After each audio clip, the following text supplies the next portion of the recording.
प्रणाम भगवन। ओम श्री गुरुवे नमः। ओम अखंडमंडलाकारं व्याप्तं येन चराचरं तत्पदं दर्शितं येन तस्मै श्री गुरुवे नमः। ओम शांति शांति शांति।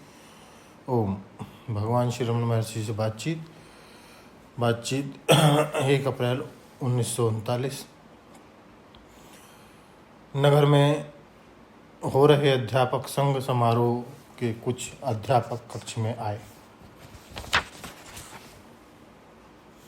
एक ने श्री भगवान से प्रश्न किया, मुझे प्रतीत होता है कि मैं निर्जन वन में भटक रहा हूँ, क्योंकि मुझे मार्ग का ज्ञान नहीं है।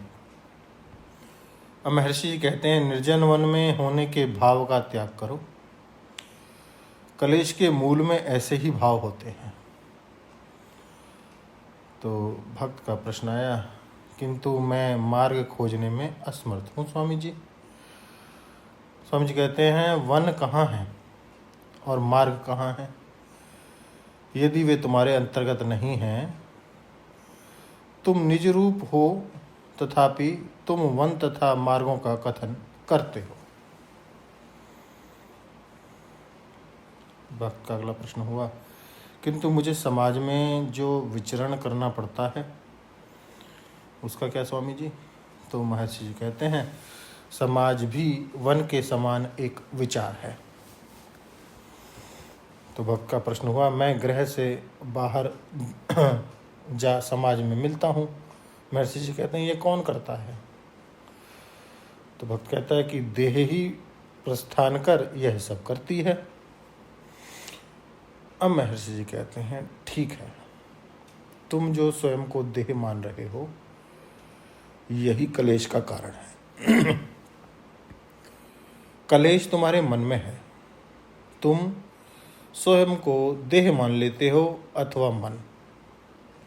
तथापि ऐसे अवसर होते हैं जब तुम उभय से मुक्त होते हो। उदाहरणार्थ, गहन निद्रा में, स्वप्न की अवस्थाओं में तुम एक देह तथा जगत की रचना कर लेते हो। ये तुम्हारे मानसिक क्रियाकलापों के प्रतीक होते हैं। अपनी जागृत अवस्था में तुम स्वयं को देह मान लेते हो तथा उस अवस्था में वन आदि के विचार उत्पन्न हो जाते हैं। अब स्थिति पर विचार करो। तुम अपरिवर्तनशील सतत सत्ता हो, जिसका समस्त अवस्थाओं में अस्तित्व है। तुम अपरिवर्तनशील सतत सत्ता हो, जिसका समस्त अवस्थाओं में अस्तित्व है, जो निरंतर परिवर्तित हो रही है और इसी कारण अनित्य है। किंतु तुम तो सर्वदा विद्यमान हो।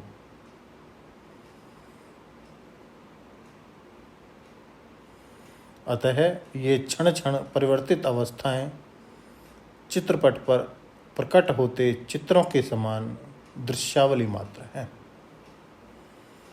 अतः ये क्षण क्षण परिवर्तित अवस्थाएं चित्रपट पर प्रकट होते चित्रों के समान दृश्यावली मात्र है।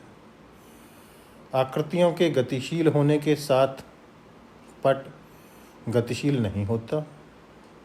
इसी प्रकार देह के ग्रह से चलकर समाज में मिश्रित होने पर भी तुम अपने स्थान से कहीं नहीं जाते।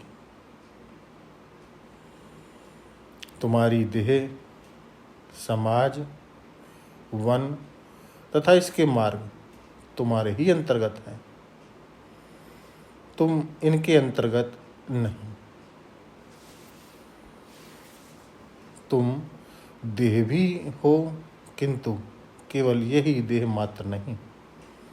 यदि तुम शुद्ध आत्मरूप रहो तो देह तथा इसके क्रियाकलापों का तुम पर कोई प्रभाव नहीं पड़े। अब भक्त का अगला प्रश्न आया कि साक्षात्कार तो गुरु अनुग्रह से ही संभव है स्वामी जी, तो इस पर स्वामी जी के विचार लेंगे भगवान अगले सत्संग में। ओम शांति ही शांति ही शांति। प्रणाम भगवान।